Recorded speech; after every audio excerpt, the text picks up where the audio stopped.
And air raids kill 40 and injures dozens in Yemen.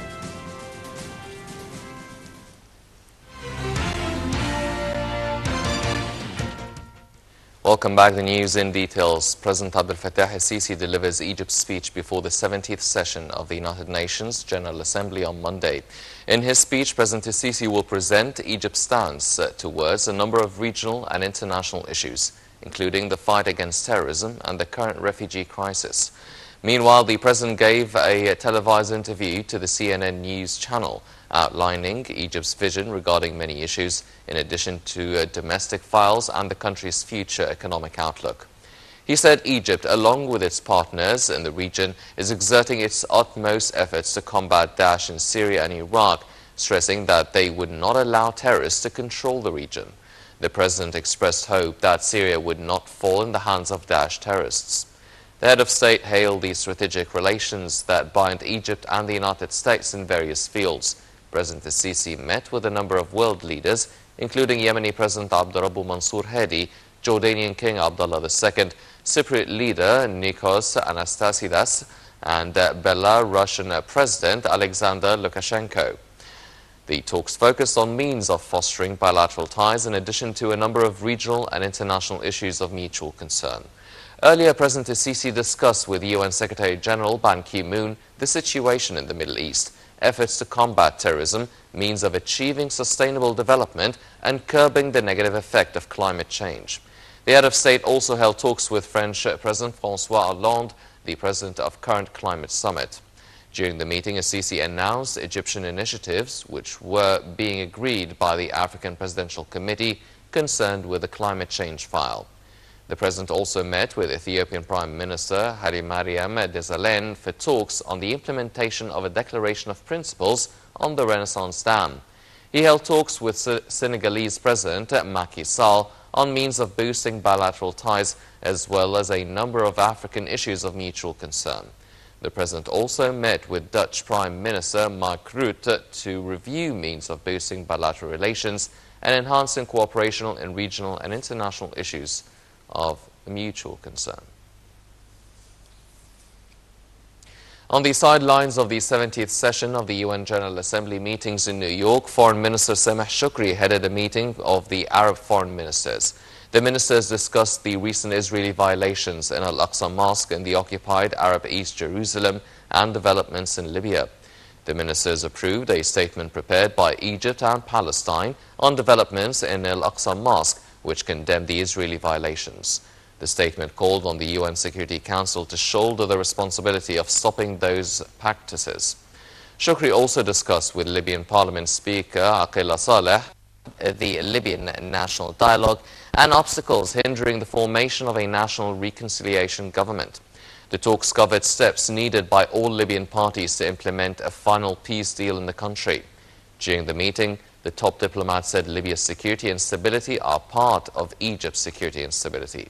He called for a speedy formation of a Libyan national reconciliation government. U.S. President Barack Obama declared on Monday that the United States is prepared to work with Russia and Iran to achieve a managed transition to remove Syrian President Bashar al-Assad from power. The U.S. leader said Syria cannot return to the pre-war status quo. Obama rejected Russian President Vladimir Putin's continued support for al-Assad, saying that simply arguing that the alternative is surely worse is not a solution. Addressing another area of tension with Russia, the U.S. leader defended Western sanctions against Moscow for its actions supporting rebels in Ukraine. He said Washington does not want a new Cold War over the Ukraine conflict. Putin also addressed the UN General Assembly, slamming refusal to work with Syria as an enormous mistake. The Russian leader Putin called for a broad coalition to fight Daesh in Syria, likening it to the anti-Hitler alliance that fought together during World War II.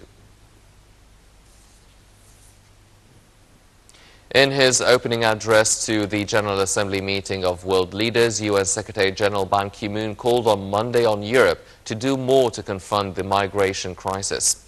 Meanwhile, German Chancellor Angela Merkel's bold open-door policy for refugees has sparked a backlash in her conservative ranks and a rare dip in her usually sky-high popularity ratings. In his opening address to the General Assembly meeting of world leaders, UN General Secretary Ban Ki-moon called on Europe to do more to confront the migration crisis. Ban is due to host a meeting on Wednesday on the sidelines of the General Assembly on the migration crisis to agree on a global response as the European Union struggles to overcome divisions over the way forward. Bickering between Balkan rivals Serbia and Croatia over a migrant surge has turned personal, with Croatia's Prime Minister saying he no longer wants to speak with his Serbian counterpart. The former Yugoslav nations, which were at war in the 1990s, imposed tit-for-tat border regulations last week, but the dispute appeared to have eased on Friday. Croatia has been accusing Serbia of sending thousands of migrants to its borders instead of channeling them up to Hungary.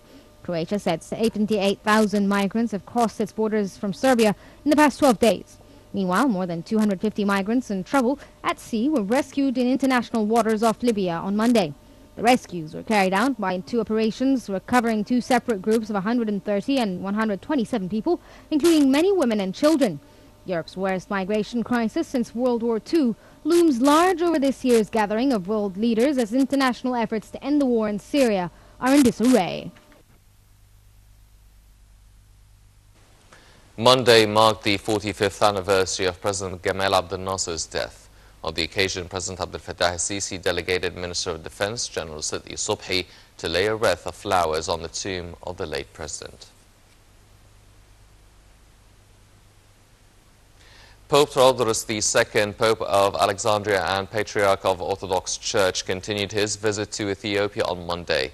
Early on Sunday, Pope Theodorus met with Ethiopian Foreign Minister Berhane Christo on behalf of Ethiopia's Prime Minister Hailemariam Desalegn, who is currently in New York to attend the UN General Assembly.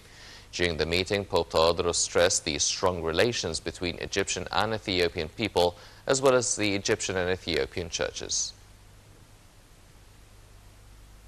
UN Secretary-General Ban Ki-moon for the first time called on Monday for the situation in Syria to be referred to the International Criminal Court. The UN chief insisted on a political solution to the conflict in Syria, now well into its fifth year, with more than 250,000 people killed. He said the Syrian conflict is driven by regional powers and rivalries.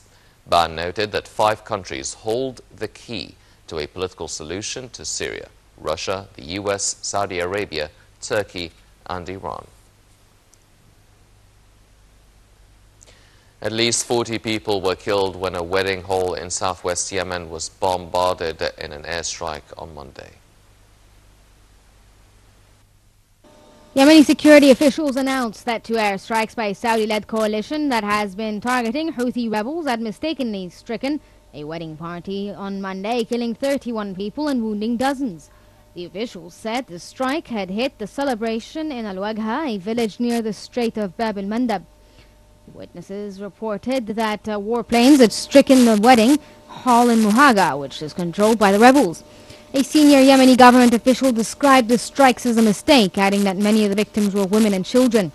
On the diplomatic front, the U.S. ambassador to the United Nations human rights body said his country supports Dutch efforts to create an international fact-finding mission in war-torn Yemen. Keith Harper, however, said the U.S. ultimately hopes for a compromise at the UN Human Rights Council.